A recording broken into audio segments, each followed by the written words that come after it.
मनुष्य का बुढ़ापा, जीवन की संध्या का प्रकाश। नमः शिवाय, नमो भगवते वासुदेवाय। साधु संतों का, माता पिता का और सभी श्रोताओं का हृदय से प्रणाम।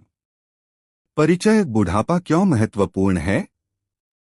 प्रिय श्रोतागण, मनुष्य का जीवन एक यात्रा है। यह यात्रा 4 मुख्य पड़ावों से होकर गुजरती है: बचपन, युवावस्था, प्रौढ़ावस्था और बुढ़ापा। बचपन में हम मासूम होते हैं, खेल और शिक्षा में मग्न रहते हैं। युवावस्था में ऊर्जा और इच्छाओं का तूफान होता है, हम सपनों के पीछे दौड़ते हैं। प्रौढ़ावस्था यानी गृहस्थ जीवन में जिम्मेदारियों का बोझ आता है, परिवार, समाज और कर्तव्यों की डोर हमें बांध लेती है। लेकिन जब मनुष्य बुढ़ापे की ओर बढ़ता है तो जीवन का एक नया अध्याय खुलता है। यह अध्याय अलग है क्योंकि इसमें शरीर धीरे धीरे कमजोर होता है, लेकिन आत्मा और अनुभव सबसे अधिक प्रबल हो जाते हैं। यह वह समय है जब इंसान को समझना चाहिए कि अब बाहर की दुनिया में दौड़ना नहीं, बल्कि भीतर की ओर देखना है। अब धन, दौलत और पद की चिंता नहीं, बल्कि आत्मा की शांति और भगवान का स्मरण करना है। शास्त्रों में कहा गया है। श्लोक। मनुस्मृति 4.138 उदास स्माइली। चत्वारि आश्रमाः प्रोक्ता ब्रह्मचार्यं गृहोशनः। वानप्रस्थश्च संन्यासस्तेषां धर्माः पृथक पृथक। अर्थ। जीवन को 4 आश्रमों में विभाजित किया गया है: ब्रह्मचर्य, विद्या और अनुशासन का समय; गृहस्थ, कर्तव्यों और जिम्मेदारियों का समय; वानप्रस्थ, संसार से विरक्ति और साधना का समय; संन्यास, पूर्ण रूप से ईश्वर में लीन होने का समय। बुढ़ापा इन अंतिम 2 आश्रमों का प्रतिनिधित्व करता है। अर्थात यह समय है धीरे धीरे सांसारिक मोह से अलग होकर भगवान की शरण में जाने का।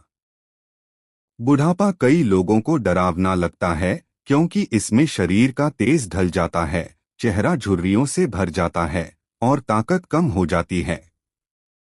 लेकिन सच पूछिए तो यही समय है जब मनुष्य जीवन की सबसे बड़ी परीक्षा और सबसे बड़ी साधना कर सकता है। बुढ़ापा हमें सिखाता है कि जीवन नश्वर है, शरीर मिट्टी से बना है और मिट्टी में मिल जाएगा, लेकिन आत्मा अमर है और ईश्वर की ओर बढ़ती है। श्लोक। भगवद गीता 2.20 उदास स्माइली। न जायते म्रियते वा कदाचिन, नाय भूत्वा भविता वा न भूयः, अजो नित्यः शाश्वतोऽयं पुराणो, न हन्यते हन्यमाने शरीरे।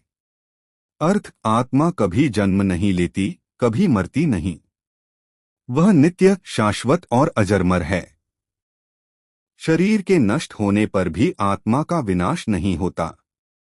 इसलिए बुढ़ापा हमें यह स्मरण दिलाने आता है कि अब शरीर की चिंता छोड़ो, आत्मा की चिंता करो। अब संसार के मोह से ऊपर उठो और परमात्मा में लीन हो जाओ। आज हम इस प्रवचन में यही जानने का प्रयास करेंगे। बुढ़ापे में हमें क्या करना चाहिए और क्या नहीं करना चाहिए।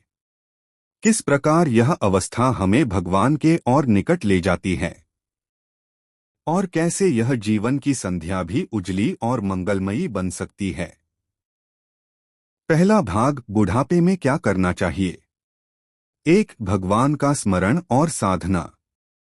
बुढ़ापा सांसारिक चिंताओं से मुक्ति का समय है। अब सबसे बड़ा कर्तव्य है भगवान का स्मरण। श्लोक। गीता 8.5 उदास स्माइली। अंतकाले च मामेव स्मरन् मुक्त्वा कलेवरम्, यह प्रयाति स मद्भाव याति नास्त्यत्र संशयः। अर्थ। मृत्यु के समय जो भगवान का स्मरण करता है वह उन्हीं को प्राप्त होता है। इसलिए बुढ़ापे का हर पल भजन, कीर्तन और ध्यान में लगाए। कहानी। एक किसान ने जीवन भर खेत जोते, पर बुढ़ापे में उसने रोज गीता पाठ करना शुरू किया। उसने कहा, अब मैं अनाज नहीं उगाता, अब मैं भक्ति का बीज बोता हूँ। 2. अनुभव का दान। बुजुर्ग अनुभव के खजाने होते हैं। श्लोक नीति शास्त्र। अनुभवः सर्वविद्यानां गुरुः श्रेष्ठ उच्यते। अर्थ अनुभव सभी विद्याओं का सबसे बड़ा गुरु है।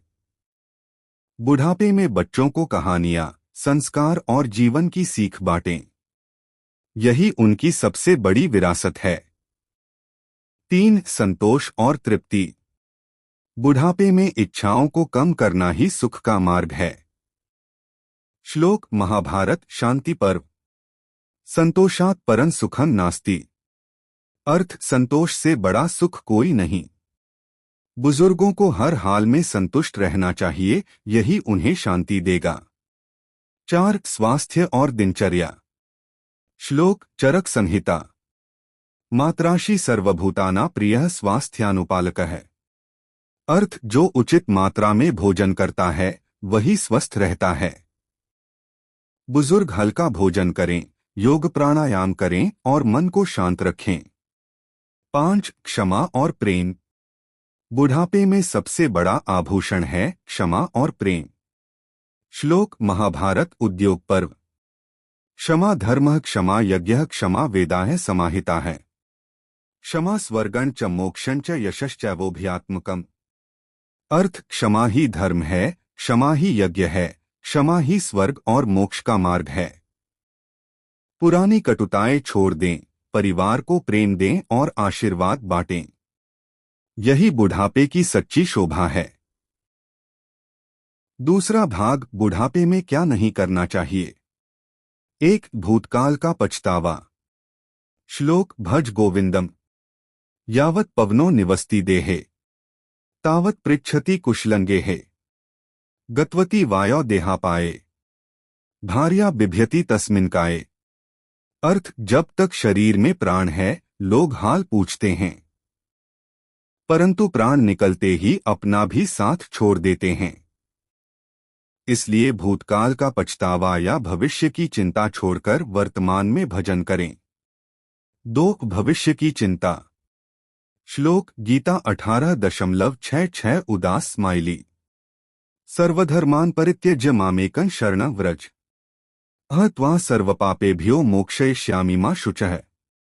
अर्थ सब धर्म और चिंताएं छोड़कर केवल मेरी शरण आओ, मैं तुम्हें सब पापों से मुक्त कर दूंगा, चिंता मत करो। भविष्य की चिंता करने से बेहतर है ईश्वर पर भरोसा रखना। 3 क्रोध और कटुता। श्लोक मनुस्मृति 6.47 उदास स्माइली। अक्रोधेन जयेत क्रोधः दानेन दरिद्रता अशास्त्र विहितं कामं शमेन जयते जनः। अर्थ क्रोध को क्षमा से जीतो, दरिद्रता को दान से और अनुचित इच्छाओं को शांति से। बुढ़ापे में क्रोध परिवार को दूर करता है। बुजुर्ग जितने मधुर होंगे घर उतना ही सुखी होगा। 4 लोभ और मोह। श्लोक महाभारत। लोभात् कामः प्रवर्तते लोभात् क्रोधश्च जायते लोभात् मोहश्च नाशश्च सर्वं लोभप्रसूतकम्। अर्थ लोभ से कामना, क्रोध, मोह और अंत में विनाश होता है। बुढ़ापे में धन और संपत्ति का मोह छोड़कर पुण्य और भक्ति कमाना चाहिए। 5 एकाकीपन। श्लोक रामचरितमानस। राम ही केवल प्रेम प्यारा। अर्थ राम को केवल प्रेम प्रिय है। अगर परिवार व्यस्त हो तो भी ईश्वर का नाम लेकर मनुष्य कभी अकेला नहीं रहता। प्रिय श्रोताओं, बुढ़ापा जीवन का बोझ नहीं है, यह तो संध्या की आरती है। इसमें आत्मा जागृत होकर ईश्वर की ओर चलती है। श्लोक भागवत पुराण 11.20.9। तस्माद्धरेर भागवता निवृत्ति स्यात् नरहणम् अनाश्रितः कर्मफलम कार्यं कर्म करोति यः। अर्थ बुजुर्ग को फल की चिंता छोड़कर केवल भगवान की शरण में रहना चाहिए। यह समय है भजन का, परिवार को आशीर्वाद देने का और आत्मा की शांति पाने का। उदाहरण, भीष्म पितामह ने बुढ़ापे में ही भगवान कृष्ण का स्मरण करते हुए देह त्याग किया। यही उनका सच्चा विजय क्षण था। श्लोक भज गोविंदम। भज गोविंदम भज गोविंदम। गोविंद भज मूढ़मते संप्राप्ते सन्निहिते काले नहीं नहीं रक्षति डुक्रिंग करने। अर्थ, मृत्यु के समय केवल भगवान का नाम ही रक्षा करता है। न विद्या, न धन, न कोई और सहारा। इसलिए बुढ़ापे का हर पल भगवान के चरणों में समर्पित होना चाहिए। ईश्वर से प्रार्थना है कि हम सबको ऐसा बुढ़ापा मिले जिसमें भक्ति, संतोष और आत्मिक आनंद भरा हो। हरि तत्सत।